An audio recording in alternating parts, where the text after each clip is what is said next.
गजाननं भूतगणाधिसेवितं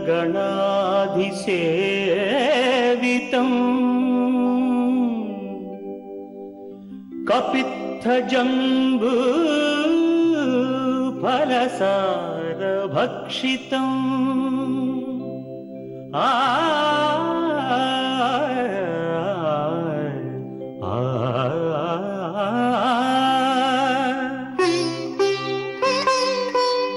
उमासुतं शोकविनाशकारणं नमामि विघ्नेश्वर पादपङ्कजम्।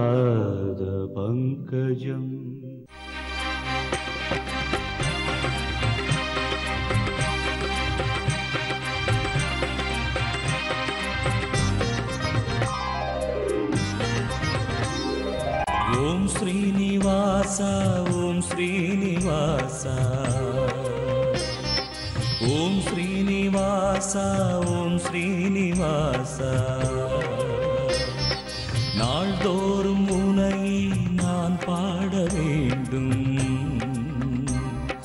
நான் பாட உந்தன் அருளாசி வேண்டும் ஏழு ஸ்வரங்களுமே ராகம் இசைத்திடுமே ஏழு ஸ்வரங்களுமே ராகம் இசைத்திடுமே ஏழு மலை கரசே ஏழு மலை கரசே ஓம் ஸ்ரீனிவாச ஓம் ஸ்ரீனிவாச ஓம் ஸ்ரீனிவாச ஓம் ஸ்ரீனிவாச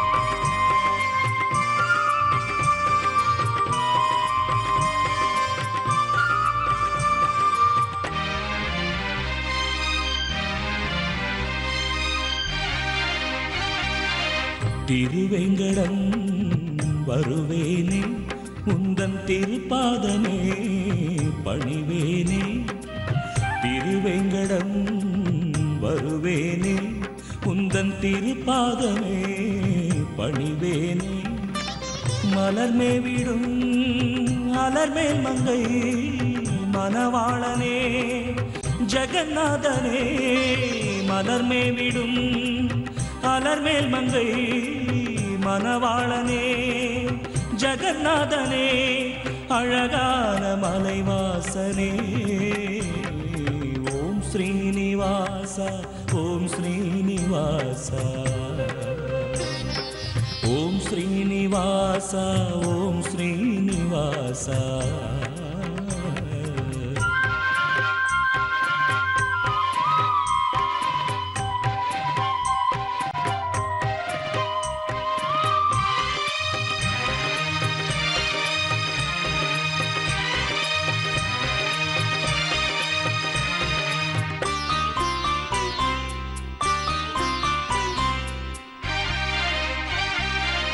உனக்காகவே இசைத்தேனே என்றும் உன் பேரையே நினைத்தேனே உனக்காகவே இசைத்தேனே என்றும் உன் பேரையே நினைத்தேனே கருணாலயம் அருளாலயம் கமலாலயம் உனதாலயம் கருணாலயம் அருளாலயம் கமலாலயம் உனதாலயம் அருள்வாயே கோவிந்தா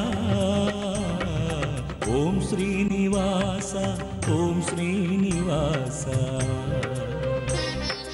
ஓம் ஸ்ரீனிவாச ஓம் ஸ்ரீனிவாச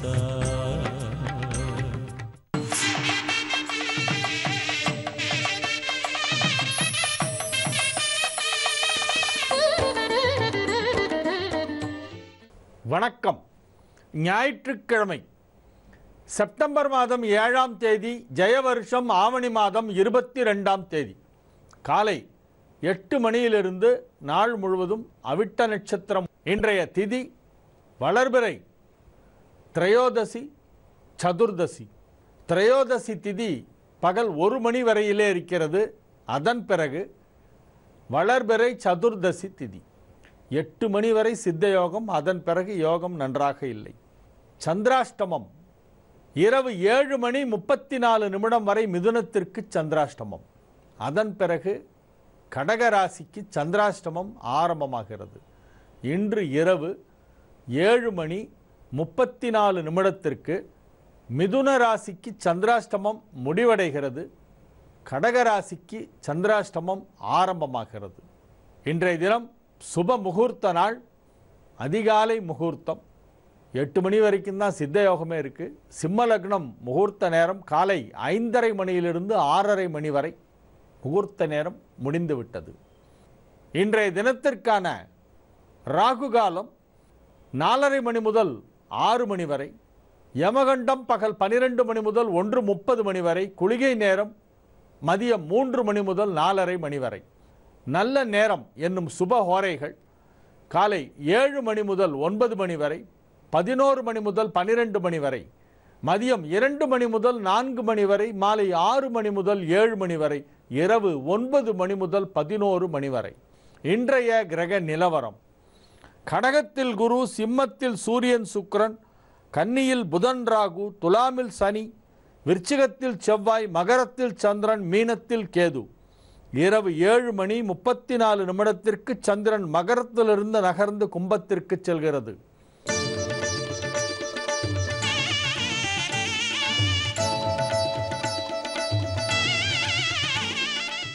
மேஷ ராசிக்கு இது ஒரு நன்மைகள் நடைபெறும் நல்ல நாளாக விளங்குகிறது. ராசிக்கு 10ஆம் இடத்திலும் 11ஆம் இடத்திலும் சந்திரன் சஞ்சரிக்கின்ற நாள் என்பதால் உங்களது பணிகளை வெகு சிறப்பாக குறித்த நேரத்திலே வெற்றிகரமாக செய்து முடிப்பீர்கள். நீங்கள் துவங்கிய பணிகள் அனைத்தும் வெற்றிகரமாக நிறைவடையும். எந்த ஒரு செயலையும் சிறப்பாகவும் செய்து முடிப்பீர்கள். இன்றைய தினம் உங்களுக்கு அதிக அளவிலே மன நிறைவு ஏற்படும். பணப்புழக்கம் அதிகமாக இருக்கும். பொருளாதார நிலையிலே நல்ல முன்னேற்றம் ஏற்படக்கூடிய ஒரு நாளாக இந்த நாள் விளங்குகிறது. தொழில் வளர்ச்சி வெகு சிறப்பாக இருக்கும். குடும்பத்திலே மகிழ்ச்சியான நிகழ்ச்சிகள் நடைபெறும். மாணவ மாணவியரின் கல்வி முன்னேற்றம் மிகச் சிறப்பாக இருக்கும். ரிஷப ராசிக்கு இது ஒரு நன்மைகள் நடைபெறும் நல்ல நாள். ராசி அதிபதி சுக்கிரன் ராசிக்கு 4ஆம் இடத்திலே சூரியனோடு இணைந்திருக்கின்ற ஒரு மிகச்சிறந்த கிரக நிலவரம். 5ஆம் இடமாகிய பூர்வ புண்ணிய ஸ்தானத்திலே அதற்கு அதிபதியான புதன் உச்சம் பெற்றிருக்கிறது. ராசிக்கு 9ஆம் இடத்திலும் 10ஆம் இடத்திலும் சந்திரன் சஞ்சரிக்கின்ற நாள்.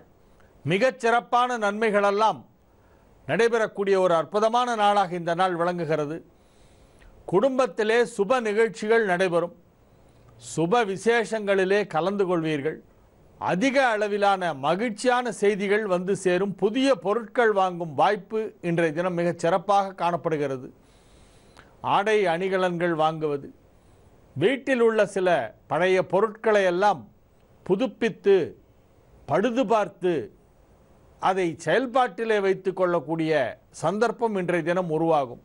சில பேர் வீட்டில் பார்த்தா ஒரு 7-8 சுவர் கடிகாரம் இருக்கும். வால் கிளாக்கெல்லாம் எடுத்து பரனில் போட்டு வச்சுருப்பாங்க. அது ஒன்றில் எடுத்து நல்லா டஸ்டிங் பண்ணி உள்ளே ஒரு பேட்டரியை போட்டு மாட்டினா மறுபடியும் ஓட ஆரம்பிச்சிடும். அதை செய்யறதுக்கு அவங்களுக்கு நேரம் இருக்காது. அப்படியே போட்டு வச்சுருப்பாங்க. அந்த மாதிரி பயன்படுத்தப்படாமல் இருக்கும் உங்கள் வீட்டு உபயோகப் பொருட்களை எல்லாம் இன்றைய தினம் சிறு அளவிலே பழுது பார்த்து அதை மீண்டும் பயன்படுத்தக்கூடிய வாய்ப்பு இன்றைய தினம் இருக்கிறது. வீட்டை தூய்மைப்படுத்துவீர்கள், அழகுபடுத்துவீர்கள், அலங்கரிப்பீர்கள். நன்மைகள் நடைபெறும் மகிழ்ச்சியான நாள்.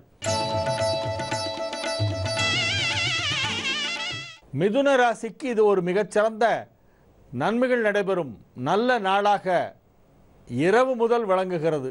ராத்திரி 7:30 மணி வரைக்கும் சந்திராஷ்டமம். அதுக்கப்புறம் ரொம்ப அற்புதமான நன்மைகள் நடைபெறும்.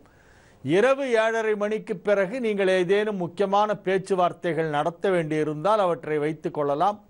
உங்களுக்கு அப்பொழுது மிகவும் சாதகமான ஒரு கிரக நிலவரம் அமைகிறது. பகல் நேரத்திலே சந்திராஷ்டமம் இருக்கிறது. இரவு 7 மணி 34 நிமிடத்திற்கு சந்திராஷ்டமம் முடிவடைகிறது. அதன் பிறகு நீங்கள் முக்கியமான பேச்சுவார்த்தைகள் நடத்தலாம். கடக ராசிக்கு இன்று இரவு வரையிலே மிகச் சிறப்பான நன்மைகள் நடைபெறும். இரவு 7:34 வரை ராசி அதிபதி சந்திரன் ராசிக்கு 7ஆம் இடமாகிய மகரத்திலே அமர்ந்து குருவால் பார்க்கப்படுகின்ற ஒரு மிகச்சிறந்த ஒரு கிரக நிலவரம். வலுவான நிலையிலே ராசி அதிபதி அமைந்திருக்கிறது. ஆகவே அதிக அளவிலான நன்மைகள் நடைபெறும். மகிழ்ச்சியான செய்திகள் வந்து சேரும். தொழில் வளர்ச்சி அற்புதமாக இருக்கும். தொழிலை விரிவுபடுத்துவது பற்றிய ஆலோசனைகளை செய்வீர்கள். நிதி நிலவரம் மிகச் சிறப்பாக இருக்கும். இரவு 7:34 உங்களுக்கு சந்திராஷ்டமம் ஆரம்பமாகிறது. அதன் பிறகு முக்கிய பணிகளை தவிர்த்து விடவும், இறை வழிபாட்டிலே கவனம் செலுத்தவும்.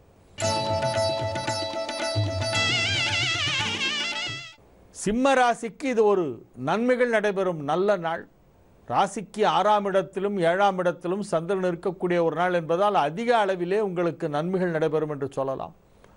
மிகச் சிறப்பான நிலையிலே ராசியிலே ராசி அதிபதி ஆட்சி பலம் பெற்று 10 சுக்கிரனும் அங்கே இணைந்திருப்பதால் உங்களது தொழில் வளர்ச்சி அமோகமாக இருக்கும்.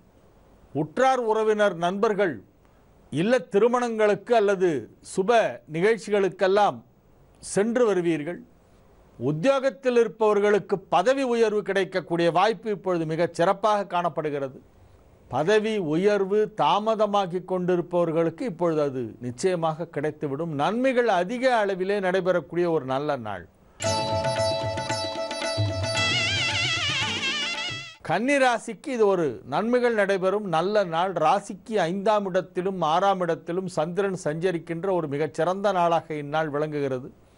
மிக வலுவான நிலையிலே கிரகங்களெல்லாம் அமைந்திருக்கின்றன. ராசி அதிபதி புதன் ராசியிலேயே உச்சம் பெற்று இருக்கின்ற ஒரு அற்புதமான ஒரு நேரம். 11ஆம் இடத்திலே குரு உச்சம் பெற்றிருக்கிறது.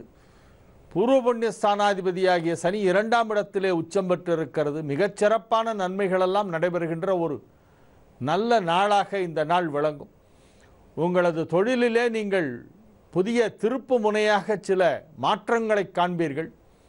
எதிர்பாராத நல்ல மாற்றங்களெல்லாம் நிகழ்கின்ற ஒரு நாளாக இந்த நாள் விளங்கும். பணிபுரியும் இடத்திலே உங்களுக்கு பதவி உயர்வு கிடைக்கக்கூடிய வாய்ப்பு இருக்கிறது. ஒரு சிலர் தமது உத்தியோகத்தை உதறி எறிந்துவிட்டு சுய தொழிலுக்கு இறங்கி விடுவார்கள். அவ்வாறு செய்தாலும் அது வெற்றிகரமாக நடைபெறும். அதிக நன்மைகள் நடைபெறும் நல்ல நாளாக இந்நாள் விளங்கும்.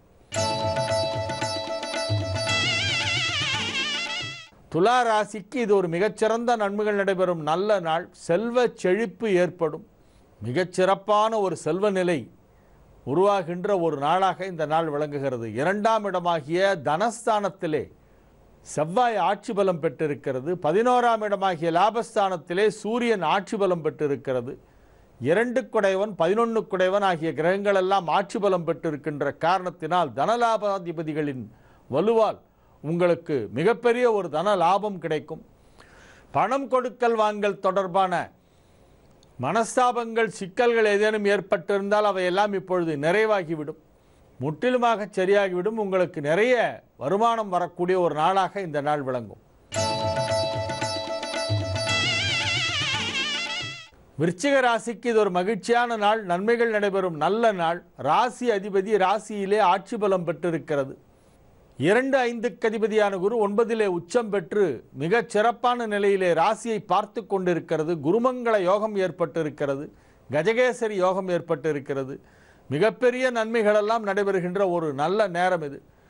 இப்பொழுது நீங்கள் முயற்சி செய்தால் எதுவும் நடக்கும். எதை வேண்டுமானாலும் சாதிக்கலாம். முயற்சி செய்ய வேண்டும். கிரகங்களின் துணை உங்களுக்கு மிகவும் அனுகூலமாக இருக்கிறது. சாதகமான ஒரு கிரக நிலவரம் அமைந்திருக்கின்ற ஒரு நேரம். இறைவனை வழிபட்டு உங்களது இஷ்ட தெய்வம் குலதெய்வம் கிராம தேவதை முதற்கொண்டு எல்லாவற்றையும் வணங்கிவிட்டு ஏதாவது ஒரு முக்கியமான வேலையை செய்ய துவங்கினால் நிச்சயமாக அது வெற்றி பெறும். இன்றைய நாள் உங்களுக்கு மிகச் சிறப்பான நன்மைகள் நடைபெறும் நல்ல நாள். திருமண வயதிலே இருப்பவர்கள், திருமணம் தாமதமாகி கொண்டிருப்பவர்களுக்கு நல்ல வரன் அமையும். இன்றைய தினம் மனதிற்கு பிடித்தால் போல் மனவாழ்க்கை அமைகின்ற ஒரு அற்புதமான நாளாக இந்த நாள் விளங்குகிறது. நன்மைகள் அதிக அளவில் நடைபெறுகின்ற ஒரு மிகச்சிறந்த நாள். தனுசு ராசிக்கு இது ஒரு நன்மைகள் நடைபெறும் நல்ல நாள். ராசிக்கு 2ஆம் இடத்திலும் 3ஆம் இடத்திலும் சந்திரன் சஞ்சரிக்கின்ற ஒரு மிகச்சிறந்த நாள். பாக்யஸ்தானமாகிய 9ஆம் இடத்திலே சூரியன் ஆட்சி பலம் பெற்றிருக்கிறது. தொழில் ஸ்தானமாகிய 10ஆம் இடத்திலே புதன் உச்சம் பெற்றிருக்கிறது. மிகச் சிறப்பான நிலையிலே 9, 10 ஆகிய வீடுகள் அமைந்திருக்கின்ற காரணத்தினால் தொழில் வளர்ச்சி மிகச் சிறப்பாக இருக்கும். பொருளாதார நிலையிலே நல்ல முன்னேற்றம் ஏற்படும். 2ஆம் இடத்து சந்திரனை குரு பார்க்கிறது. 2 குடையவன் உச்சம் பெற்றிருக்கிறான். ஆகவே நன்மைகள் அதிக அளவிலே நடைபெறக்கூடிய ஒரு நல்ல நாளாக இந்த நாள் விளங்குகிறது. மகிழ்ச்சியாக இருப்பீர்கள்.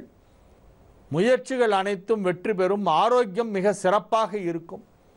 உற்சாகமான மனோநிலையிலே உங்களது பணிகளை எல்லாம் மிகச் சிறப்பாக செய்து முடிப்பீர்கள்.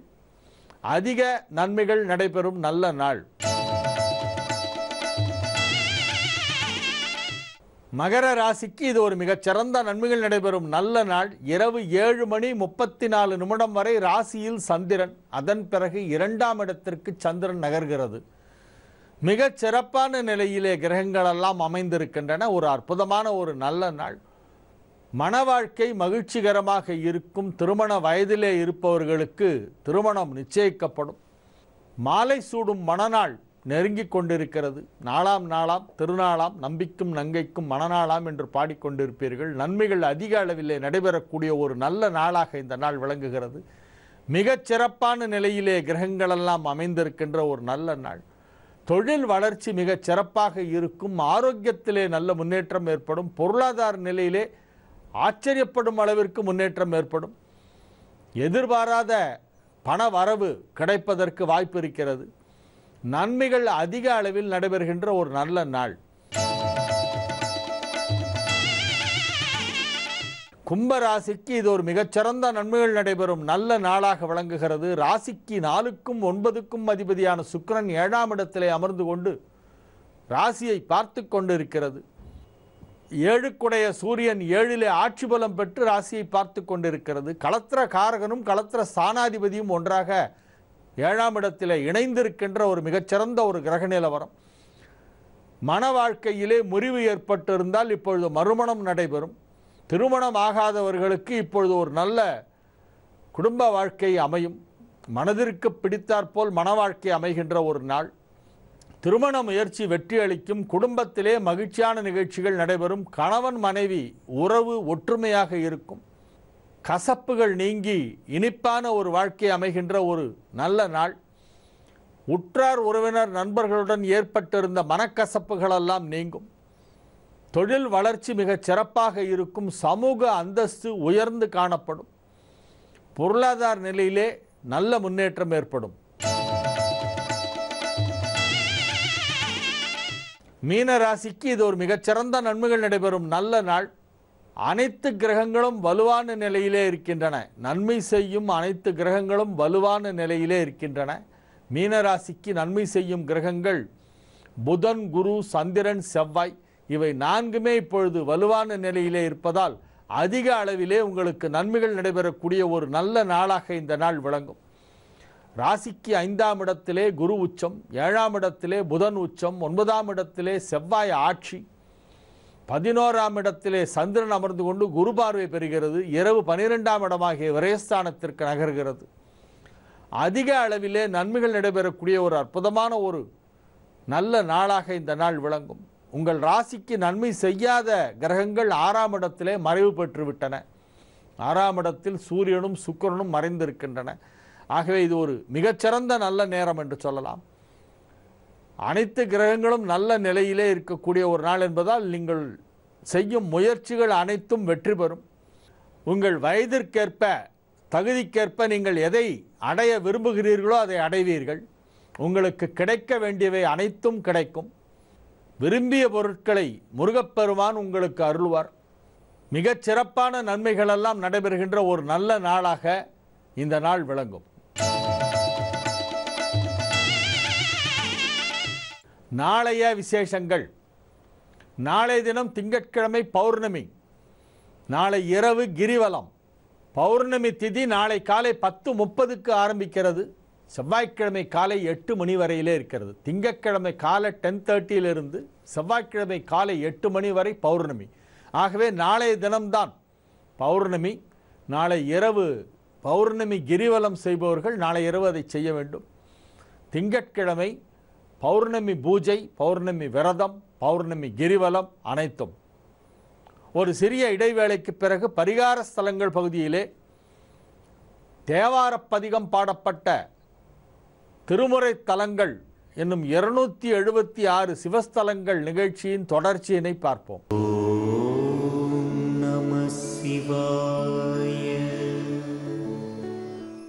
பரிகார ஸ்தலங்கள் பகுதியிலே தேவார பாடல் பாடப்பட்ட சிவஸ்தலங்கள் 276 என்னும் வரிசையினை பார்த்து கொண்டிருக்கிறோம்.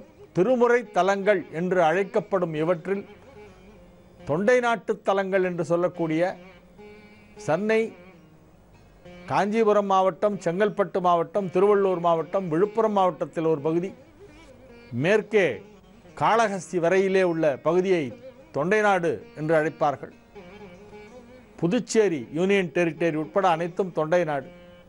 இவற்றில் உள்ள சிவஸ்தலங்கள் 32 நாம் இப்பொழுது காஞ்சிபுரத்தில் உள்ள தலங்களை பற்றி பார்த்து கொண்டிருக்கிறோம். காஞ்சிபுரத்தோடு இந்த தொண்டை நாட்டு பாடல் பெற்ற தலங்கள் வரிசை முடிவடையவிருக்கிறது. காஞ்சிபுரத்திலே நேற்றைய தினம் நாம் மேற்றளி பற்றிய தகவலை பார்த்தோம். மேற்றளி அப்படின்னு ஒரு கோவில், மேற்கே உள்ள தளி, மேற்றளி, தளி என்றால் கோவில். ஏகாம்பரேஸ்வரர் கோவிலுக்கு மேற்கு புறமாக இருக்கின்ற கோவில் என்பதை மேற்கு தளி, மேற்கு கோவில், மேற்கு கோவில், மேற்கு தளி என்று சொல்லி அது மேற்றளி என்று அழைக்கப்படுகிறது. கச்சி மேற்றளி, திருக்கச்சி மேற்றளி என்றெல்லாம் இவ்விடம் அழைக்கப்படுகிறது. தற்போதைய பெயர் பிள்ளையார்பாளையம். இன்னைக்கு நீங்கள் போய் காஞ்சிபுரத்தில் போய் பஸ் ஸ்டாண்டில் இறங்கி மேற்றளி அப்படின்னாக்க யாருக்கும் புரியாது. பிள்ளையார்பாளையம் போனோம் அப்படின்னா உடனே வருவாங்க வண்டிக்காரங்க. அங்கேருந்து ஒரு ஆட்டோ வச்சுட்டு போகலாம், நடந்து கூட போகலாம், அவ்வளோ பக்கம்தான். கச்சி மேற்றளி இந்த தலத்திற்கு பல சிறப்புகள் உண்டு. திருமால் வழிபட்ட தலம். இந்த ஓத உருகீசருங்கிறது வேற யாரும் இல்லை, திருமால். திருமால் சிவனை வழிபட்ட தலங்களுள் கச்சி மேற்றளியும் ஒன்று. 108 ருத்ரர்கள் வழிபட்ட தலம். ருத்ரர்களிலே 108 ருத்ரர்கள் இருக்கிறார்கள். அந்த 108 ருத்ரர்களும் வந்து ஈசனை வழிபட்ட தலம் கச்சி மேற்றளி. ஞானசம்பந்த பெருமான் இங்கு வந்து பதிகம் பாடிய பொழுது சற்று தொலைவிலே நின்று பாடியிருக்கிறார். அது சரியாக கேட்கவில்லையாம். அதற்காக அருகிலே வந்து அந்த பாடலை கேட்பதற்காக ஈசன் அருகிலே வந்து கேட்டிருக்கிறார். உற்று கேட்ட பிரான் என்று அவருக்கு பெயர். உற்று கேட்ட ஈசன் என்று சொல்வார்கள். உற்று கேட்பது, நல்ல உத்து கேளுன்னு சொல்றோம் இல்லையா, அந்த மாதிரி அருகில் வந்து அமர்ந்து கொண்டு அவர் பாடியதை உற்று கேட்டதால் அந்த ஈஸ்வரனுக்கே உற்று கேட்ட ஈசன் என்று பெயர். அந்த சன்னதி அங்கே தனியாக இருக்கிறது. ஞானசம்பந்த பெருமானின் சன்னதி அங்கே இருக்கிறது. அப்பர், சுந்தரர், திருஞான சம்பந்தர் ஆகியோர் பாடிய தலம். ஆனால் அவர்கள் பாடிய பதிகங்கள் அனைத்தும் முழுமையாக நமக்கு கிடைக்கவில்லை என்பது ஒரு வருத்தத்திற்குரிய ஒரு செய்தி. இத்தலத்திலே ஜேஷ்டா தேவி வந்து வழிபட்டிருக்கிறாள். ஜேஷ்டா தேவி என்பது சனீஸ்வர பகவானின் மனைவி. மிசஸ் சனீஸ்வரன் பேர் ஜேஷ்டா தேவி. ஜேஷ்டா தேவி மட்டுமல்லாமல் சனீஸ்வர பகவானுக்கு 3 சக்திகள் உண்டு, துணைவியர் சக்திகள். ஜேஷ்டா தேவி, நீலாதேவி, மந்தாதேவி, 3 மனைவிகள் சனீஸ்வர பகவானுக்கு. அதிலே ஜேஷ்டா தேவிக்கு நிறைய கோவிலே சன்னதி இருக்கிறது. ஜேஷ்டா தேவி வந்து வழிபட்ட தலம் என்று சொல்லி சன்னதி வைத்திருப்பார்கள். எங்கள் ஊரில் கூட இருக்குது. ஹரிகேசநல்லூருக்கு போனால் அங்கே ஜேஷ்டா தேவி வந்து 2 குழந்தைகளை வச்சுட்டு உட்காந்துருக்க மாதிரி இருக்கும். அந்த குழந்தைகள் தான் ஒன்று வந்து மந்தன், மற்றொன்று குளிகன். மந்தன், மாந்தி 2 பேரும் குழந்தைகள். அந்த குழந்தைகளோடு ஜேஷ்டா தேவி இருக்கிற இடம் ஹரிகேசநல்லூர், நெல்லை மாவட்டம் ஹரிகேசநல்லூர். காஞ்சிபுரத்திலே உள்ள கச்சி மேற்றளி கோவிலிலே ஜேஷ்டா தேவி வழிபட்ட தலம் இது. ஆகவே சனி தோஷ நிவர்த்தி தலமாக இதை வழிபடுகின்றனர். சனி தோஷம் உள்ளவர்கள், ஏழரை சனி, அஷ்டமச்சனி, கண்டகச்சனி, ஜென்மசனி, அர்த்தாஷ்டமச்சனி இது போன்ற தொல்லைகள் ஏதேனும் இருந்தால், அவற்றால் ஏதேனும் இடையூறுகள் ஏற்பட்டால் அவர்களெல்லாம் காஞ்சிபுரத்திலே உள்ள கச்சி மேற்றளி கோவிலுக்கு சென்று அந்த ஈஸ்வரனை வழிபாடு செய்துவிட்டு வர வேண்டும். இந்த ஈஸ்வரன் தான் இங்கே எல்லாமே பிரதானம். விநாயகர், முருகன், காசி விஸ்வநாதர், பைரவர், நடராஜர் நவக்கிரக சன்னதிகள் போன்ற எல்லா சன்னதிகளும் இங்கே இருக்கின்றன. ஜேஷ்டா தேவியின் திருவுருவம் இங்கே இருக்கிறது. எனினும் இத்தலத்து ஈசன் தான் இங்கே பிரதானமாக கருதப்படுகிறார். ஏன்னா பெருமாளே வந்து வழிபட்ட ஒரு ஈஸ்வரன்கிறதுனால இங்கே ஈஸ்வரனுக்கு தான் எல்லா முக்கியத்துவம் உண்டு. இத்தலத்து தீர்த்தத்திற்கு விஷ்ணு தீர்த்தம் என்று பெயர். உற்றுக்கேட்ட ஈசன் சன்னதிக்கு அருகிலே ஞானசம்பந்த பெருமானுக்கு சன்னதி இருக்கிறது. இத்தலத்திலே சனி தோஷ நிவர்த்திக்காக வந்து சனிக்கிழமைகளிலே வந்து இந்த ஈஸ்வரனை தரிசனம் செய்து அர்ச்சனை செய்து கொண்டு போனால் அவரவர் பெயர் நட்சத்திரம் எல்லாம் சொல்லி ஈஸ்வரனுக்கு சிவபெருமானுக்கு அஷ்டோத்திர அர்ச்சனை, வில்வ அர்ச்சனை, வில்வம் தும்பைப்பூ ஆகிய இரண்டாலும் அர்ச்சனை செய்ய வேண்டும். இந்த ஈஸ்வரனுக்கு வில்வ இலைகள், தும்பை மலர், தும்பைப்பூ இதை கொண்டு ஈஸ்வரனுக்கு இந்த கோவிலிலே வந்து சனிக்கிழமைகளிலே அர்ச்சனை செய்து கொண்டு போனால் சனி கிரகத்தினால் ஏற்படக்கூடிய அனைத்து விதமான தொல்லைகளும் நீங்கும் என்பது அனுபவபூர்வமாக பலர் கண்ட உண்மை. அவ்வாறு வருபவர்கள் இங்கே நெல்லுக்கார தெருவிலே சித்திரகுப்தர் கோவில் இருக்கிறது. அதற்கும் சென்று வழிபாடு செய்து விட்டு வாருங்கள். நாம் செய்கின்ற பாவ புண்ணியங்களின் கணக்குகளை எல்லாம் எழுதி வைத்துக் கொள்பவர் சித்திரகுப்தன். அவருக்கு தனி கோவில் இருக்கும் இடம் இந்த காஞ்சிபுரம் தான். நெல்லுக்கார தெருன்னு அங்கே யாரை கேட்டாலும் சொல்லுவாங்க. மெயின் ரோட்லேயே இருக்கும். கங்கனா மண்டபத்திலேருந்து நேராக போனால் நெல்லுக்கார தெரு. அந்த நெல்லுக்கார தெருவிலே சித்திரகுப்தனுக்கு கோவில் இருக்கிறது. சனிக்கிழமைகளிலே அதை வழிபட்டால் மிகச் சிறப்பு. அவ்வாறு செல்பவர்கள் இந்த பாடல் பெற்ற தலங்கள் 5ஐயும் தரிசனம் செய்துவிட்டு வர வேண்டும். கச்சி நெறி காரைக்காடு, கச்சி மேற்றளி, திருக்கச்சி ஏகம்பம் என்னும் பெரிய கோவில், ஏகாம்பரேஸ்வரர் கோவில், அநேக தங்காவதம், ஓணகாந்தன் தளி இவற்றோடு சேர்ந்தது தான் காமாட்சியம்மன் கோவிலும் குமரக்கோட்டமும். ஏகாம்பரேஸ்வரர் கோவில், காமாட்சியம்மன் கோவில் இரண்டும் சேர்ந்தது ஒரே தேவஸ்தானம். அதற்கு நடுவிலே குமரக்கோட்டம் இருக்கிறது சோமாஸ்கந்த வடிவிலே. ஆகவே இவை அனைத்தையும் சனிக்கிழமைகளிலே தரிசனம் செய்தால் மிகச் சிறப்பு. மற்ற நாட்களிலும் தரிசனம் செய்யலாம். நாளைய நிகழ்ச்சியிலே காஞ்சிபுரத்தில் உள்ள இன்னும் சில ஆலயங்களை பற்றி, பாடல் பெற்ற சிவஸ்தலங்கள் என்னென்ன, அத்தலத்தின் சிறப்புகள் என்ன, அவற்றின் தீர்த்த மகிமைகள் என்ன என்பதை பற்றியெல்லாம் பார்க்கவிருக்கிறோம். இன்றைய நிகழ்ச்சியை நிறைவு செய்து கொண்டு உங்களிடமிருந்து இப்பொழுது விடைபெற்றுக் கொள்வது உங்கள் வழிகாட்டி ஜோதிடர் ஹரிகேசநல்லூர் வெங்கட்ராமன். வணக்கம்.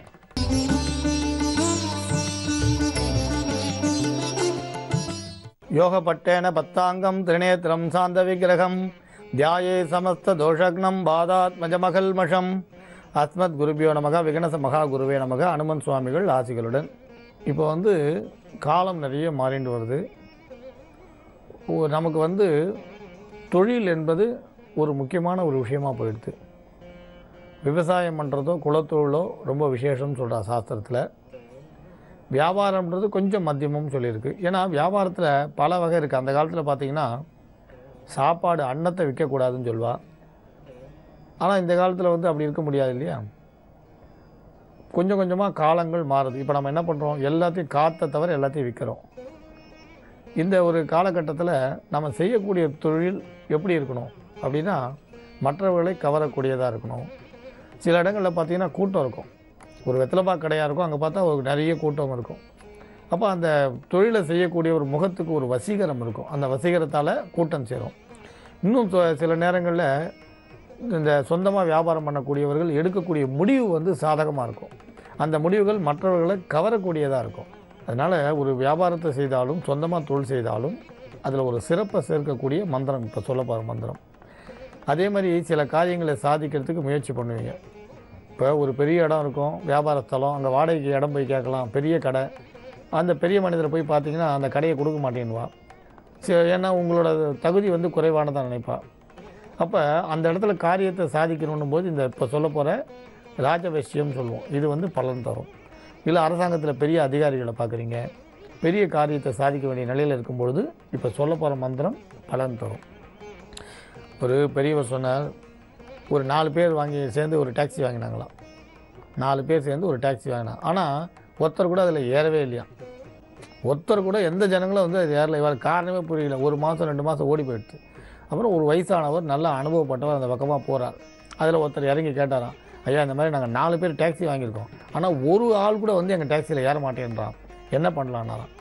நீங்கள் 4 பேர் சேர்ந்து டாக்ஸி வாங்கினீங்க வாஸ்தவம். ஆனால் 4 பேரும் டாக்ஸி உள்ளே உட்காந்துருக்கீங்க. பார்க்குற எல்லோரும் என்ன பண்ணுறா, டாக்ஸியில் ஆள் இருக்குன்ட்டு போயிட்டே இருக்கான். முதல்ல நீங்கள் எல்லாம் இறங்குங்க, டாக்ஸி வாங்கிட்டீங்களே அதோடு முடிஞ்சு போச்சு. இதில் யார் ஓட்ட போகிறாலோ அவன் மட்டும் வண்டியில் இருக்கட்டும், மற்றவெல்லாம் மற்ற வேலையை பாருங்கன்னதான். அந்த இடத்துல அனுபவம் பேசிட்டு புத்திசாலித்தனம் பேசிச்சு. அதனால் இப்போ இந்த பண்ணுற ஜபம்ன்றது நல்ல அனுபவத்தையும் புத்திசாலித்தனத்தையும் கொடுக்கும். அதேமாரி வியாபாரத்தில் ஒரு வசீகரத்தை கொடுக்கும். இப்போ சில பேர் கடைக்கு போனீங்கன்னா, இப்போ ஒரு தங்க நகை வாங்க போகிறீங்க, வெள்ளி பாத்திரம் வாங்க போகிறீங்க, அது மாதிரி சில கடைகளில் வியாபாரத்துக்கு போகும்போது அவங்கள பார்த்த உடனே உங்களுக்கு ஒரு மதிப்பும் மரியாதையும் வரும். அவகிட்ட அவள் பேச்சில் ஒரு இனிமை இருக்கும், முகத்தில் ஒரு வசீகரம் இருக்கும். அந்த மாதிரி ஒரு வசீகரமான சக்தியை தரக்கூடிய மந்திரம் இப்போ சொல்ல போகிற ராஜமோகினி மந்திரம். இந்த ராஜமோகினி மந்திரம் அந்த மாதிரி ஒரு வசீகரத்தை கொடுக்கும். நீங்கள் நல்ல வாசனை சந்தனத்தையும் ஜவ்வாதையும் பன்னீர் விட்டு லேசாக அரைச்சி கலந்து குழைச்சி ஒரு பாத்திரத்தில் வச்சு இந்த ஜபத்தை பண்ணிட்டோம். வியாபாரம் பண்ணுறவளாக இருந்தாலும் மற்றவர்களாக இருந்தாலும் நெத்திக்கு திலகமாக வச்சுக்கலாம். ஒரு வசீகர சக்தி கிடைக்கும். பலன் நிச்சயம் உண்டுன்னு சொல்லலாம். இதை தவிர வியாபாரம் செய்கிறவர்களும் செய்யலாம். நாம் ஒரு காரியம் ஆனோன்னு ஒரு பெரிய மனிதரை தேடி போகிறோன்னா அப்போ பயன்படுத்தலாம். அதேமாதிரி நீங்கள் ஒரு இன்டர்வியூ போகிறீங்க, பெரிய இடம், அப்போ இதை உபயோகப்படுத்திக்கலாம். அது நிச்சயம் நல்ல பலனை கட்டாயம் கொடுக்கும்னு சொல்லலாம். இது ஒரு நல்ல மகா பிரயோகம். இந்த மந்திரம் கட்டாயம் தப்பாமல் பலன் தரக்கூடிய மந்திரம். இதுக்கு எந்திரமோ நீங்கள் வேறு ஒரு படமோ வச்சு பூஜை பண்ண வேண்டிய எந்திரம் வைக்கலாம். ஆனால் இது கட்டாயம் கிடையாது. உங்களுக்கு சாதாரணமாக நெய் விளக்கு ஏற்றி வச்சு தியானம் பண்ணி இந்த ஜபத்தை பண்ணாலே பலன் கிடைக்கும். வெள்ளிக்கிழமை கார்த்தால சுக்கிரவாரையில் 6லேருந்து 7 மணிக்குள்ளே ஆரம்பித்து பண்ணலாம். இல்லை சாயந்தரம் 6லேருந்து 7 ஜபம் பண்ணலாம். இது இப்போ சொல்ல போகிற மந்திரம் தொலைக்காட்சியில் தெரியுது, எழுதிக்கோங்க. ஓம் க்ளீம் சௌம் ஸ்ரீம் நமோ பகவதி ராஜமோகினி நமோ பகவதி ராஜமோகினி க்ளீம் க்ளீம் சகல க்ளீம் க்ளீம் சகல ஸ்தாவர ஜங்கமம் சகல ஸ்தாவர ஜங்கமம் மம வசம் ஆகர்ஷய ஆகர்ஷய ஸ்வாஹா ஆகர்ஷய ஆகர்ஷய ஸ்வாஹா. மறுபடியும் சொல்ல பாருங்கள். ஓம் க்ளீம் சௌம் ஸ்ரீம் நமோ பகவதி ராஜமோகினி க்ளீம் க்ளீம் சகல ஸ்தாவர ஜங்கமம் மமவசம் ஆகர்ஷய ஆகர்ஷய ஸ்வாஹா. இது யதாசக்தின்னு 28, 32, 108 உருவம் ஜபிக்கலாம். ஸ்படிகமணி விசேஷம். இது ஆரம்பிக்கிறது உங்களுக்கு சுக்கிரவாரத்திலே ஆரம்பிக்கலாம். அப்படி இல்லைன்னு சொன்னால் உங்களுக்கு பௌர்ணமிலையும் ஆரம்பிக்கலாம். நல்ல பலன் தரும். 30 நாள் அல்லது 1 மண்டலம் ஜபிக்கலாம். இது நீங்கள் எந்த காரியம் அதுக்கப்புறம் நீங்கள் எப்போ எந்த காரியம் ஆனாலும் கொஞ்சம் ஜவ்வாது சந்தனத்தை பன்னீரில் விட்டு நெத்தியில் திலகம் அணியலாம். திலகம் வச்சுக்கிறது நடு விரலில் வச்சுக்கலாம், இல்லைனா மோதிர விரலில் வச்சுக்கலாம். ஆள்காட்டி விரலை பயன்படுத்த வேண்டாம். இது கட்டாயம் தப்பாமல் பலன் தரக்கூடிய ஒரு மந்திரம். பெரிய காரியங்களை சாதிக்கும் பொழுது வசியத்திலேயே இது ராஜவசியம் சொல்லுவாள். அதாவது உங்களுக்கு கேள்விப்பட்டிருப்பீங்க, அட்டகர்மங்களில் ஸ்தம்பனம், மோகனம், வித்வேஷனம், ஆக்ரோஷனம், வசியம்னு வரும். அந்த வசிய சக்தியில் இது ராஜவசியம் சொல்லுவோம். பெரிய காரியங்களை சாதிக்க நினைக்கும்போது இந்த மந்திரத்தை ஜபித்து ராஜவசியத்தை பயன்படுத்தலாம். இது ஒரு நல்ல பிரயோகமாக அமையும். அதனால் இதை தொடர்ந்து ஜபம் பண்ணுங்கள், பலன் நிச்சயம். நாளைக்கு நம்ம இன்னொரு அபூர்வமான மந்திரத்தை பற்றி பேசலாம். ஜோதிட சிம்மம் திருவள்ளிக்கேணி சுவாமி கண்ணன் பட்டாச்சாரியா மங்களானி பவந்து.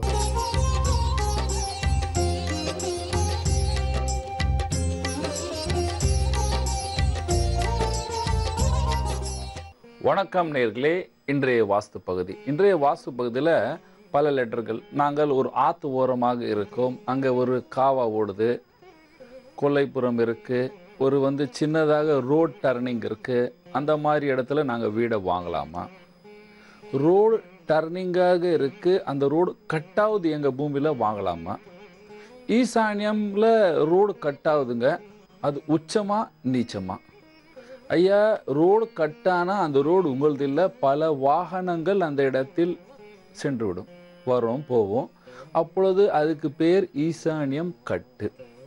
இரண்டாவது, என்னுடைய பூமியே அந்த மாதிரி இருக்குது, அதாவது ஈசானியம் அந்த மாதிரி அந்த ஏதோ ஒரு பாகத்தில் பிரிவினையில் இருக்குது, நாங்கள் அந்த இடத்தில் வசிக்கலாமா?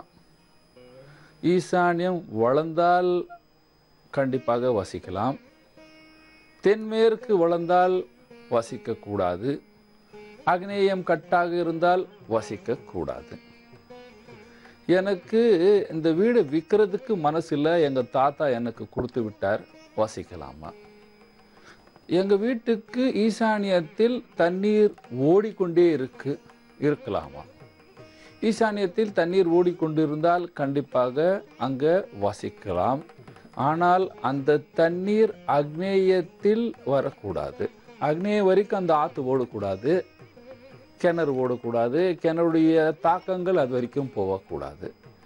என்னங்க இந்த மாதிரி வீட்டில் நான் ஒரு வீடு கட்டலான்னு இருக்கேன், எப்படி கட்ட வேண்டும்?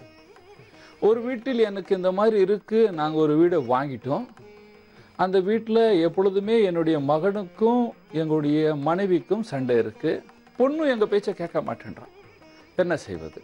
நேர்களே, இப்பொழுது வரைபடத்தை பாருங்கள், அப்பொழுதுதான் உங்களுக்கு இந்த விஷயங்கள் எல்லாம் புரியும். ஏனென்றால் சில காரணங்கள் ஜாதகத்தில் இருக்கும், மனச்சிக்கல்கள் இருக்கும். அதை ஒவ்வொரு நாள் பார்த்துட்டு உங்களுக்கு சொல்லினே வரேன், பாருங்கள். பாருங்க, இந்த இடத்துல இந்த ரவுண்டாக தண்ணி ஓடிக்கொண்டே இருக்கு, ஆனால் பூமி நமக்கு இந்த இடத்துல இருக்கு. இந்த வீடு வாங்கலாமா? இந்த இடத்தில் காவா ஒரு ஆற்று தண்ணீர் ஓடிக்கொண்டே இருக்கு, ஆனால் இந்த இடத்துல நம்ம பூமியை வாங்கலாமா? ஐயா, இந்த பூமியில் இந்த இடத்துல ஓடுனா உங்களுக்கு இந்த இடம் மாத்திரம் வீடு இருந்தால் கண்டிப்பாக வாங்கலாம். இந்த இடமே எனக்கு தான், இதில் இந்த மாதிரி ஒரு வாசல் மாதிரி ரோடு போகுது, பின்னாலேயும் தென்மேற்கு திசை வளர்ந்துருக்கு, அதில் இருக்கலாமா? இருக்கக்கூடாது. என்ன காரணங்கள் பாருங்கள். இந்த மாதிரி ஈசானியம் கட்டாக இருந்து இந்த வளர் மாதிரி பார்க்குறதுக்கு அது வளர்ந்த மாதிரியே தெரியும். இந்த மாதிரி இருந்தால் அவர்களுக்கு அவருடைய மகன் பேச்சை கேட்க மாட்டான், என்ன செய்வது? இந்த மாதிரி பூமி இருந்தால் ஃபஸ்ட் இங்கே கட் பண்ணி விடுங்க, கட் பண்ணிட்டு இந்த மாதிரி கட்டுங்க. இவர் ஒரு லெட்டர் எழுதியிருக்கார் பாருங்க, அந்த லெட்டர் வரைபடத்தையும் கொஞ்சம் பாருங்க. அக்னேயத்தில் எனக்கு சமையல் அறை இருக்கு, பெட்ரூமும் நல்லா இருக்கு, இந்த இடத்துல ஒரு பெட்ரூம் இருக்கு, இந்த இடத்துல இருக்கு, நான் கீழே ஃபுல்லாகவே பார்க்கிங் விட்டுருக்கேங்க. இந்த மாதிரி வீட்டில் நான் வசிக்கிறேன், பின்னால் காலியான இடம் இருக்கு, என்ன செய்வது? பாருங்க, இந்த இடம் வளர்ந்து இந்த இடம் காலியாக இருந்தால் நீங்கள் மத்தியத்தில் இருந்தால் உங்களுக்கு வயிற்று சம்பந்தமான பிரச்சனைகள் இருந்து கொண்டே இருக்கும். வயிற்றில் பிரச்சனை இருக்கு, புதன் அஸ்தமாக இருக்குன்னு சொல்லலாம், புதன் கெட்டு போயிருக்கான், புதன் நீச்சமாக இருக்கு அப்படின்னு சொல்லலாம். அப்பொழுதுதான் இந்த மாதிரி வாய்ப்புகள் உண்டாகும். இந்த இடத்தில் ஈசானியம் கட்டு, ஈசானியம் கட்டு இருந்தால் அதில் படக்கிறவருக்கு எப்பொழுதுமே பேரும் புகழும் இருக்கார். கவர்மெண்ட் ஆஃபீஸில் இருந்தாலும் அவர்களுடைய பதவி பறைக்கப்படும். ஏனென்றால் இங்கேயும் கட்டாக இருக்குது, இங்கேயும் கட்டாக இருக்குது. இந்த இடம் இருக்கின்ற கட்டு பார்க்குறதுக்கு வளர்ந்தா போல் இருக்குது, ஆனால் கட்டு. இந்த மாதிரி இடமும் இருக்கா? விட்டுடுங்க அப்படின்னு சொன்னால், ஐயோ இதுக்கு லட்சக்கணக்கில் போகுது. லட்சத்தை பார்க்காதீர்கள், சுகத்தை பாருங்கள். அடுத்த பக்கத்தில் இருக்க வீடுகாரனுக்கு ஃப்ரீயாக கொடுத்துடுங்க, உங்களுடைய பீடைகள் குறைஞ்சு நீங்கள் சுகமாக வாழு. அல்லது இந்த இடத்தை விற்று விடுங்கள். இல்லை சரி, எப்படி பண்ணுறது? இந்த இடத்துல இவ்வளோ கட் பண்ணிடுங்க, இந்த இடத்துல ஒரு வாசலை அமைங்க, இந்த இடத்தில் வாசலை அமைச்சிட்டு நீங்கள் வாழலாம். ஐயா, ஃபஸ்ட்டு பாருங்கள், இது கிழக்கு, இது மேற்கு, இது வடக்கு, இது தெற்கு. இந்த இடம் கிழக்காக இருந்தால் எப்பொழுதுமே இந்த காலியான இடமெல்லாம் இருந்தால் நம்ம இந்த கிழக்குக்கு இந்த இடத்தில் வடக்கு, இந்த இடத்துல வடக்கில் வாசலை அமைச்சிட்டு இதை சரி பண்ணிவிடும். எப்படின்னா செவரு எழுப்பிட்டு இதை சரி பண்ணிவிட வேண்டும். பின்னால் இருக்கிற இடத்தை கட் பண்ணிவிட்டு இந்த இடத்துல பெருசாக ரூமோ ஹாலோ கட்டிட்டு அதை இந்த கட்டின பில்டிங்லேருந்து ஒரு ஃப்ளோர் அதிகமாக ஹைட்டாக வைத்து கொண்டால் மாத்திரமே சுகம் வரும், அல்லது சுகம் வராது. இந்த மாதிரி வீட்டில் வசிக்கலாமா? ஃபஸ்ட்டு வசிக்கக்கூடாது, வசிச்சே தீர வேண்டும், வேறு இடம் இல்லை, எங்களுக்கு வசதி இல்லை அப்படின்னு சொல்கிறவர்கள் இந்த இடத்துல ஒரு ஷெட்டை மாதிரி கட்டிடுங்க. எங்களுக்கு ஒரே மகன் வெளியே இருக்கான், வீட்டுக்கு வரமாட்டானா? ஏனென்றால் இந்த இடத்தில் ஒரு கிணறு இருக்குது, கண்டிப்பாக வரமாட்டான். கிணறு இருந்தால் வரமாட்டான். கிணறு இல்லை, காலியான இடம் இருந்தால் சில வீட்டில் பேயின் பிரச்சனைகள் இருக்கும் அப்படின்னு சொல்கிறோம். சில பேருக்கு மனநோய் இருக்கும் அப்படின்னு சொல்லுவோம். அந்த வீடுகளில் தெற்கு திசை காலியாக இருக்கும். தெற்கு காலியாக இருந்து அக்னேய வீடு, இப்போ அது மொத்தமாக டோட்டல் லேண்டை பார்க்கும் பொழுது கட்டின வீடு வந்து அக்னேயம், இந்த இடம் வந்து நைருத்தி. அக்னேயம் வீடாக இருந்து நைருத்தி காலியாக இருந்தால் அந்த வீட்டில் அவருடைய ஜாதகத்தில் சிவசனி ராகு 6ல் இருந்தால், 8ல் சந்திரன் புதன் சூரியனோடு இருந்தால் மனநோய் இருக்கும். அதை பேயாக சென்று பல பேர் பல லட்சம் வியாபாரம் செய்து, எனக்கு வெளிநாட்டிலேருந்து ஒருத்தர் வந்து பார்க்குறாரு, அவரும் சொன்ன நான் 20 லட்சம் ரூபாய் இது வரைக்கும் மாந்திரிகத்துக்கு செலவு பண்ணிட்டேன் அப்படின்னாரு. அதுதான் இது. இந்த மாதிரி இருந்தால் இதை இமீடியட்டாக யாருக்காவது கொடுத்து விடுங்கள். இது வரைக்கும் ஒரு வாசலை அமைச்சிட்டு இந்த லேண்டும் கொடுத்து இங்கே வாசலை அமைச்சால் கண்டிப்பாக சுகமாக வாழலாம். அல்லது பேய் பிசாசுகளுக்கு செலவு பண்ணி கொண்டே இருக்க வேண்டும். மந்திரம் இந்த மந்திரவாதி அந்த மந்திரவாதி, இந்த ஜோதிடர் அந்த ஜோதிடர்கிட்ட போயிட்டு செலவு பண்ணினே இருந்து, அதுக்கு இவர் செஞ்சது சரிதானா, என் மேலே இருக்கிற இந்த பேயை ஓட்டி விட்டாரா, இன்னொரு ஓட்டி விட்டாரா, அதை கேட்குறது ஒரு ஜோதிடர்கிட்ட போக வேண்டும். அல்லது ஒரு மாதிரி கிட்ட இந்த மாதிரி சுற்றி கொண்டே இருக்காதீர்கள். என்ன செய்ய வேண்டும்? ஃபஸ்ட்டு செவரு எழுப்புங்க, வாசலை மாற்றி விடுங்க. இந்த இடத்தில் இதை கட் பண்ணிவிட்டு அப்படியே விட்டுருங்க. இல்லைங்க எனக்கு இதுதான் இருக்குது, இது நான் விற்க மாட்டேன் அப்படின்னு சொன்னால் 1 2 3 4 கண்ணாடியை அமைச்சிட்டு இந்த இடத்துல தண்ணீர் தொட்டி அமைக்க வேண்டும், போரிங்கை அமைக்க வேண்டும். இந்த மாதிரி அமைச்சிட்டு பின்னால் இடத்தில் இப்பொழுது நீங்கள் இங்கே செவரு எழுப்பிட்டு பின்னால் மரங்களை வைத்து இங்கே ஒரு ரூமை வச்சு இதுக்கு இந்த இடத்தில் வாசல் வைச்சால் அது கொஞ்சம் வருஷத்தில் வளர்ந்துடும். நீங்கள் செய்ய வேண்டிய பரிகாரத்தில் முதல் பரிகாரம், இந்த மாதிரி காலியாக இருந்தால் டெய்லி ஆஞ்சநேயருடைய பிரீத்தி பண்ணணும். என்ன செய்யணும்? ஹனுமான் சாலிசா படிக்கணும், இல்லைன்னா ஓம் ஹனுமந்தாய நமத்தை படித்து கொண்டே இருக்கணும். அந்த மாதிரி படித்து கொண்டே இருந்தால் உங்களுக்கு பயம் கண்டிப்பாக நீங்கிவிடும். உங்கள் மனைவிக்கு பயம் இருக்குது, ஈசானியம் கட்டு இருக்குது, வருமானம் வருமா இல்லையா? மனைவிக்கு உடம்பு சரியில்லை, பயம் இருந்து பேய் பிசாசு பயம் இருந்தால் டெய்லி ஒரு கோயில் குளத்தில் தண்ணீர் கால் கழுவிட்டு வாங்க. ஐயா கோயில் குளத்தில் தண்ணீர் இல்லை அப்படின்னு சொன்னால் கோயிலில் போய் தண்ணீர் பிடிச்சிட்டு, ஏதாவது போரிங் இருக்கும், இல்லைன்னா கோயிலில் இருக்கிற ட்ரம்லேருந்து தண்ணியை பிடிச்சிட்டு குளத்தாண்டு போய் கால் கழுவிட்டு வாங்க. அல்லது கோயிலில் போய் கால் கழுவிட்டு வாங்க. டெய்லி ஒரு 48 நாளுக்கு கால் கழுவிட்டு வந்தால் இந்த மாதிரி வீட்டில் இருக்கிற பிரச்சனைகள் குறையும். ஒன்றுமே செய்ய முடியவில்லை, என்ன செய்வது? ஒன்றுமே செய்ய முடியவில்லை என்றால் ஆஞ்சநேயர் கோயில் போங்க, இல்லை ராமர் கோயில் போங்க. அங்கே வந்து பிரசாதமாக தீர்த்தம் அளிப்பார்கள், அதில் துளசி இருக்கும். அந்த துளசியே அந்த தீர்த்தத்தை சாப்பிட்டு கொண்டு வந்தால் உங்களுக்கு இந்த மாதிரி வீட்டில் இருக்கிற இந்த பயங்கள் கண்டிப்பாக குறையும். நேர்களே, எனக்கு இந்த இடத்தில் கண்ணாடி அமைச்சிட்டு நீங்கள் செய்ய வேண்டிய பரிகாரத்தை சொன்னேன். இப்பொழுது பல பேருக்கு இந்த மாதிரி பிரச்சனைகள் இருக்குது. பல பேருக்கு இந்த மாதிரி பிரச்சனைகள் இருக்குது. சில பேருக்கு பயம் இருந்து கொண்டே இருக்கும். பயம் சில பேருக்கு வந்து வர்றது காரணம், லக்னத்தில் சூரியன் இருந்தால் பயம் இருக்கும். ஐயோ உச்சமாக இருந்தால் நல்லது நடக்கும் அப்படின்னு சொல்றவர்கள் கண்டிப்பாக சொல்வார்கள். ஆனால் லக்னாதிபதியும் அந்த லக்னாதிபதி சூரியனோட அஸ்தம் இருந்தால் அவர்களுக்கு எப்பொழுதுமே ஒரு பயம் இருந்து கொண்டே இருக்கும். ஏனென்றால் முன் வாழ்க்கையில் பணம் இல்லை, கஷ்டப்பட்டு சம்பாதிக்கிறவர்களுக்கு இந்த பணம் என்கிட்ட இருக்குமா, எங்கள் மகனுக்கு போகுமா, நல்லது நடக்குமா, அதனால காரணம் அந்த பயத்தினால் பித்தம் ஏற்படும். பித்தம் என்றால் ஆசிடிட்டி. அவர்கள் செய்ய வேண்டிய ஃபஸ்ட்டு வேலை, காலை ஒரு டம்ளரில் தண்ணி எடுத்துட்டு அதில் கொஞ்சம் சர்க்கரை குங்குமம் கலந்துட்டு சூரிய பகவானுக்கு விட வேண்டும். விட்டால் அந்த பயம் நீங்கிவிடும். இரண்டாவது, டெய்லி ஆஞ்சநேயர் பிரீத்தி பண்ணுங்க, கண்டிப்பாக உங்களுக்கு பயம் நீங்கிவிடும். இல்லைங்க எனக்கு வயிற்றில் ஏதோ இருக்குது, எனக்கு கேன்சர் வந்துடுச்சா, எனக்கு திடீர்னு ஹார்ட் அட்டாக் வந்துடுமா, இந்த மாதிரி பயம் இருக்கிறவர்கள் வரதடி ஒரு வருஷத்தில் ஒரு வாட்டி கங்கையில் போய் குளிச்சுட்டு வந்துட்டு காசி விஸ்வநாதரை பார்த்துட்டு வந்தீங்கன்னா கண்டிப்பாக உங்களுக்கு இருக்கிற இந்த பயம் நீங்கிவிடும். உங்களுக்கு தாத்தா உயிரோடு இருந்தார், உங்களுக்கு அப்பாவுக்கு அப்பா உயிரோடு இருந்தார்னா அவர் காலில் போய் விழுந்து ஆசீர்வாதம் வாங்குங்க. அவர் கையிலேருந்து ஒரு சிவப்பு கலர் நூலில் அவரை சொல்லுங்க, தாத்தா நீங்கள் உங்களுக்கு மனசு இருக்கிற சாமியை நீங்கள் கும்பிட்டுக்கிட்டு அந்த நூலில் 9 முடி 1 2 இந்த மாதிரி முடி போட்டுட்டு அந்த ஒவ்வொரு முடி போடும் பொழுது உங்களுக்கு எந்த சாமி மேலே நம்பிக்கை இருக்கோ அவருடைய பேர் எடுத்துட்டு என் களத்தில் அதை வந்து ஒரு நூலாக மாலையாக போட்டு விடுங்க. அந்த கயிறை நீங்கள் கட்டிட்டீங்கன்னாவே உங்களுக்கு வாழ்க்கையில் பயமே இருக்காது. நேயர்களே, உங்களுக்கு இந்த மாதிரி ஏதாவது பிரச்சனை இருந்தால் நீங்கள் ஜி தமிழ் சேனலுக்கு எழுதி அனுப்புங்க. நான் மகேஷ் வர்மா அடுத்த நிகழ்ச்சியில் பார்த்து அதுக்கு பதில் சொல்றேன். நன்றி, வணக்கம்.